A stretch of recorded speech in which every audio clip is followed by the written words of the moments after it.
Experience share करूं आपके साथ?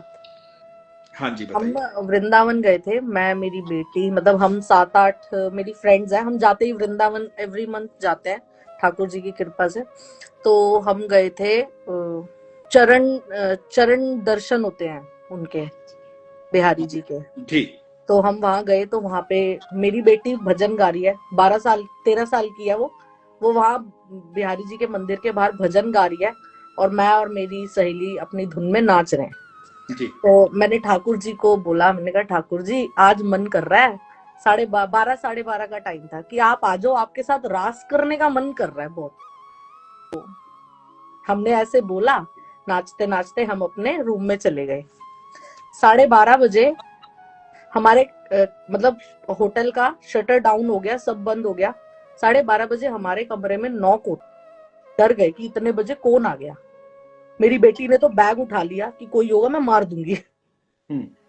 तो फिर मेरी फ्रेंड ने गेट खोला तो हमारे कमरे के बाहर धुआं धुआं, और बिहारी जी के वहां पे जो खुशबू आती है ना, वो खुशबू हमें ऐसे कर रही, हमारे मतलब 5 मिनट की थी वो, 5 मिनट हमारे ऊपर ऐसे आ रही, हम मदहोश हो रहे हैं। तो हम कह रहे ये मतलब कहाँ से आ रही है। हम तब भी हम नीचे तक देख कर आए, हम ये नहीं सोच रहे कि ठाकुर जी आ सकते हैं हमसे भी मिलने, सोच वहां तक नहीं गई। पर ऐसे खुशबू आ रही, हमने कहा ये ठाकुर जी, बाद में बोला कि ठाकुर जी आए मिलने, कि हाँ रास करते हैं तुम्हारे साथ। भूल नहीं सकते। क्या बात है, बहुत सुंदर। ये कब की बात है? ये पिछले साल की बात है। हाँ, मतलब मेरी बेटी ठाकुर जी की, मतलब मैं श्रृंगार इतना अच्छा नहीं करती, मेरी बेटी अगर श्रृंगार करती है ना, तो मैं आपको फोटो भेजूंगी ठाकुर जी को, और ऐसा बना देती है, मतलब ठाकुर जी ऐसा रूप लेकर आते हैं। अभी उनका 5 दिसंबर को जन्मदिन था, एक और बताती हूँ। 5 दिसंबर को जन्मदिन था, तो हमने घर में मनाया। मैंने बूंदी के लड्डू लाना मैं भूल गई, हम्म। तो मैंने कहा आज ना माधव केक से काम चला ले, तो बूंदी के लड्डू कल खिला दूंगी तेरे को। इन्होंने किसी के हाथ से बूंदी के लड्डू मंगवा लिए घर पे, बूंदी का लड्डू सिर्फ उनके सामने रखा, और ना हमने कोई पर्दा किया ना कुछ किया। 10 सेकंड बाद देखा तो लड्डू मुंह पे लगा हुआ है। क्या बात है। मैं शॉक्ड, मैंने कहा तूने खाया है, मतलब तू माने ना, तू खा लेगा, कहीं से मंगवा, खाऊंगा जरूर, लड्डू ही खाऊंगा। क्या बात है, बहुत सुंदर। कहाँ के रहने वाले हैं आप? आपका नाम क्या है? सॉरी। निशा नाम है मेरा, दिल्ली के रहने वाले हैं हम। अच्छा जी। ये तो अद्भुत अनुभूति है दोनों, बहुत बहुत मेरे अद्भुत को है। ईश्वर कृपा मतलब बनी रहे। मेरे को बहुत प्यार है ठाकुर जी से, बहुत प्यार है मुझे, मतलब मैं बता नहीं सकती। कि इसको देखती हूँ ना, मेरे को ऐसा लगता है कि पता नहीं मेरी जिंदगी कहाँ, मैं कहाँ कीचड़ से उठा के भगवान ने मेरे को अपने पास रख लिया, और इन्होंने मेरे को चुना ना, मेरी जिंदगी तर गई, बता नहीं सकती। बहुत अनुभव है, बहुत। रात को तकिया सुलाऊंगी, बेड पे होगा, तकिया दे के सुलाऊंगी, अगले दिन देखूंगी गेट के पास मिलता है बाहर, पोछा लगा देंगे, सफाई कर देंगे, बिंदी कहाँ से, बिंदी निकल आएगी। क्या बात है। इस आनंद में रहिए। ये अनुभूति उसी को होती है जो विश्वास करता है।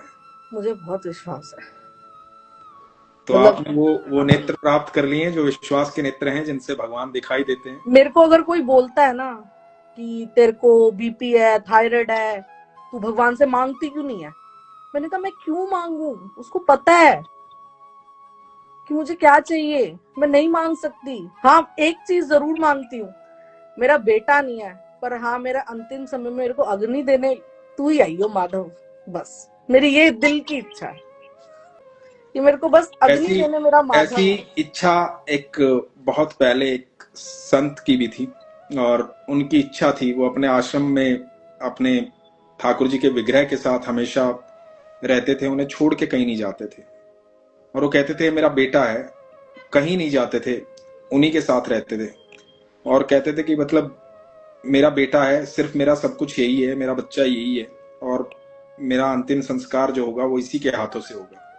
और वास्तविक बात है ये कि जब वो बैकुंठ धाम चले गए, शरीर छोड़ दिया उन्होंने, तो काफी लोग वहां पर खड़े थे, उनके अंतिम संस्कार की व्यवस्था हो रही थी। तो कहीं से एक बालक आया, और बालक ने आके कहा कि मैं इनका अंतिम संस्कार करूंगा। और जब वो आया बालक, तो सब भाव विभोर थे उनके जितने शिष्य थे उन संत के, सब भाव विभोर थे, किसी का ध्यान उस बात पे गया ही नहीं। और जब बालक उनका अंतिम संस्कार करके चला गया तो सबको ध्यान आया कि महात्मा जी कहते थे कि आएगा, तो ठाकुर जी आए थे वहां पे। तो आपने जो इच्छा रखी है, आपने बड़ी सिंपल इच्छा पहले रखी कि भगवान लड्डू के लिए आपने इच्छा रखी, करना है वो इच्छा रखी, तो भगवान तो हर समय हर व्यक्ति की, हर जीव की बात सुनते हैं, हर जीव की बात सुनते हैं। बड़ी सुंदर एक लाइन है कि मैं यहां बैठकर बात करता हूं, वो महलों में सुनती है, वो सुनते हैं, है ना। तो मैं यहाँ मन में कहता हूं कि मेरी बहन, मेरी राधा रानी, ऐसी बात है। और वो महल में बैठ के इतने लाखों की भीड़ में होती है सारा दिन, सब लोग आते हैं उसके सामने तरह तरह की बातें करने, तरह तरह की डिमांड करने, तरह तरह का प्यार करने, है ना, उसको अपना स्नेह दिखाने। तो उस मंदिर में, उस अटारी पे 24 घंटे वहां मतलब भीड़ लगी रहती है, कभी अटारी के नीचे, कभी अटारी के ऊपर, कभी सीढ़ियों में, हर समय भीड़ लगी रहती है। फिर भी जब भी मैं यहाँ इतनी दूर बैठकर भी मन में कुछ कहता हूं ना, तो मेरी बात सुन लेती है। और ये सिर्फ मेरी नहीं, ये हम सब की बात सुन लेती है। तो भगवान हम सब की बातें सुनते हैं। हाँ, क्योंकि भगवान ठाकुर जी ने कहा है कि मैं साक्षी भाव में हर जीव के साथ विराजमान हूं।